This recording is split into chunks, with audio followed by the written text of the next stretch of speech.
में तेज बहाव में एक दंपत्ति बह गए। रस्सी की मदद से बमुश्किल दोनों को बाहर निकाला गया।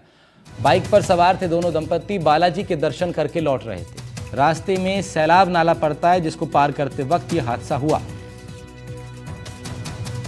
रस्सी की मदद से पति पत्नी को बाहर निकाला गया है। बाइक इनकी बह गई पर इन दोनों की जान वहां मौजूद लोगों ने और रेस्क्यू टीम ने बचा ली है।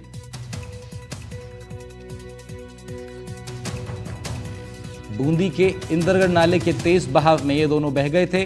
बताया जा रहा है भगवान बालाजी के दर्शन करके ये लोग लौट रहे थे जिस वक्त इनके साथ ये हादसा हुआ, और लगता है बालाजी का ही आशीर्वाद था कि इनकी जान बच गई, क्योंकि तस्वीरों में जितना जलभराव नजर आ रहा है और पानी का जो बहाव है वो एक बड़े खतरे को बार बार न्योता दे रहा है।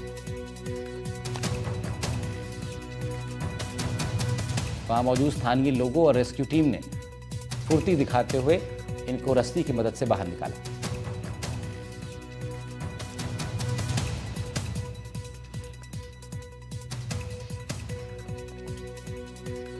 ये आप देखिए किस तरीके से बीच में ये लोग मौजूद थे और बाहर से ये रस्सी फेंकी गई और दोनों ने उस रस्सी की मदद से धीरे धीरे कदम आगे बढ़ाए। इधर से रस्सी खींची गई, सपोर्ट दिया गया और फिर पानी के इस तेज बहाव के बीच में से इन दोनों की जान बचा ली गई।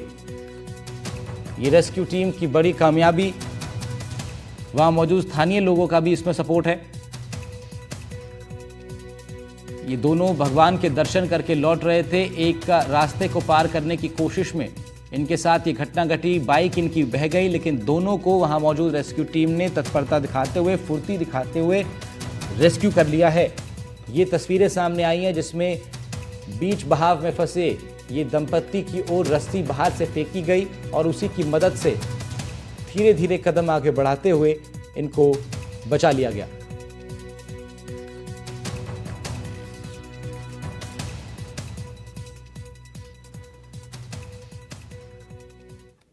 कोटा में भी भारी बरसात का दौर जारी है। मारवाड़ चौकी नाले के बहाव में एक गाय बह गई। यहां बाकी ट्रैफिक भी पूरी तरीके से बंद पड़ा है। तो मारवाड़ चौकी नाले से अभी जो खबर आ रही है उसके मुताबिक एक गाय उसमें बह गई है। गाय को बचाने का प्रयास किया गया, वहां मौजूद लोगों ने कोशिश की लेकिन सफलता नहीं मिल पाई। तेज बहाव में गाय के बह जाने की ये तस्वीरें सामने आई हैं।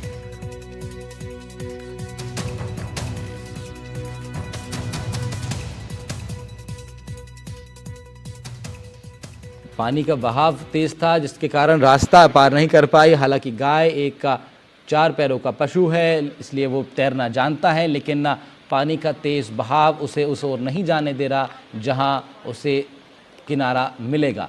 ऐसे में गंभीर रूप से घायल भी इस बहाव की चपेट में आने से ये पशु हो सकता है। कोशिश स्थानीय वहाँ मौजूद लोगों द्वारा ज़रूर की गई, लेकिन इतनी दूर ये पशु निकल गया कि इसको वहाँ से रेस्क्यू कर पाना मुश्किल हो रहा था। तस्वीरों में दिखाई देता है कि पानी का कुछ बहाव कंट्रोल में आने से एक किनारे की ओर जाने की कोशिश इन्होंने की, इस पशु ने की, लेकिन फिर पानी इन्हें खींचता ले गया।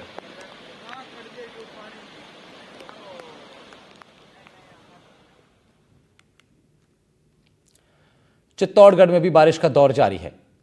गंभीरी डैम पर चादर चलने लगी है। हालांकि गोसुंडा डैम अभी तक मात्र 28% पानी उसमें आया है, लेकिन लगातार बरसात से नदी नाले यहां पर भी उफान पर है।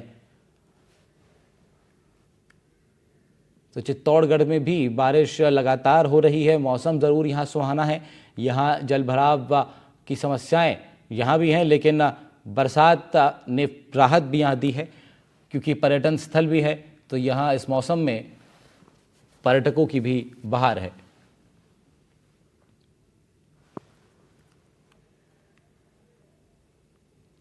बालोतरा औद्योगिक क्षेत्र के लोग इन दिनों रीको की लापरवाही से परेशान हैं। बारिश से ही घर के सामने पानी भर गया है और सड़कें तालाब में तब्दील हर साल हो जाती हैं। इस कॉम्प्लेक्स में बैंक भी है, निजी दफ्तर भी है, मोटर गैराज भी है, शोरूम भी बने हुए हैं, लेकिन फिर भी यहाँ का आलम ऐसा है। स्थानीय व्यापारियों का कहना है कि इस समस्या को लेकर कई बार प्रशासन के साथ साथ जिला कलेक्टर तक शिकायत भेज दी गई, लेकिन कोई समाधान आज तक नहीं निकल पाया।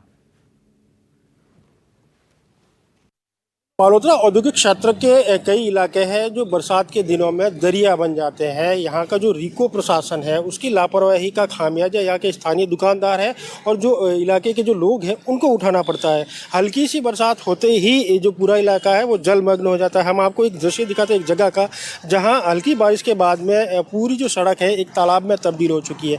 आसपास यहाँ सैकड़ों दुकानें हैं, बैंक है, लेकिन यहाँ आने वाले लोगों को काफ़ी परेशानी का सामना करना पड़ रहा है। स्थानीय लोगों द्वारा कई बार जिला प्रशासन से लगाकर रिको प्रशासन तक इसकी गुहार लगाई गई है, लेकिन ये समस्या पिछले 2 साल से बनी हुई है। इसका स्थायी समाधान अभी तक नहीं खोजा गया। यहाँ स्थानीय दुकानदार जिनके यहाँ दफ्तर है, जिनके ऑफिस है, वो लोग हमारे साथ मौजूद है।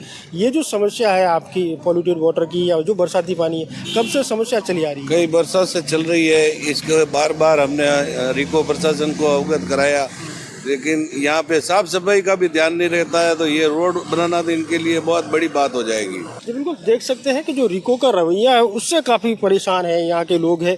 आप बताएं, चूँकि आपका यहाँ एक बड़ा शोरूम है, लेकिन जो पूरा शोरूम है चारों तरफ इस पानी से भरा हुआ है। 2 साल से हम लोगों ने CPT, लघु उद्योग और रिको सारे अधिकारियों को अवगत करा दिया। उसके बावजूद जो यहाँ के जिलाधीश बैठते हैं सुशील कुमार जी, उनको भी हमने कई बार लिखित रूप से, मौखिक रूप से हम लोग को बोल दिया है। आज तक उसका निवारण नहीं हो रहा है और मेरे पास रोजाना 500 लोगों का ट्रांजैक्शन रहता है सर्विस और नई गाड़ी लेने के लिए। हर कस्टमर यही चिल्ला रहा है साहब कि आपके यहाँ ऐसा।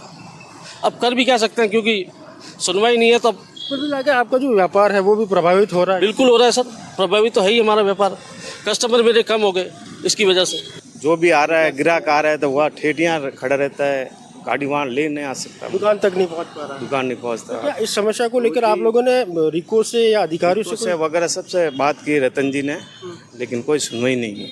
समस्या कितने समय से चली आ रही है? काफ़ी 2 साल हो गए करीब। कुल मिला के समस्या का क्या हल होना चाहिए? क्योंकि यहाँ रिको का भी जो पूरा टीन बेड प्लांट का वो प्लांट बंद कर दिया, वो पानी जाता था वहाँ। अब वो पानी बंद हो गया यहाँ से। अब ये नाला है बहुत बड़ा, ऊपर आ गया, ये नीचे पानी उधर जा नहीं सकता। फैक्ट्री देख सकते हैं कहीं ना कहीं तकनीकी खामियों के चलते या जो उसमें कमी आ रही है उसका खामियाजा यहाँ के स्थानीय दुकानदार हैं उनको भुगतना पड़ रहा है। जो मुख्य सड़क है वो उसकी हाइट काफ़ी ज़्यादा है और जहाँ दुकानें बनी है उसकी हाइट कम है। ऐसे में जो बरसात के दिनों में ये जो सड़कें हैं दरिया बन जाती है। इसकी पानी की निकासी की कोई समुचित व्यवस्था नहीं होने से स्थानीय दुकानदार काफ़ी परेशान नजर आ रहे हैं। अनिल वैष्णव, NDTV, बालोतरा।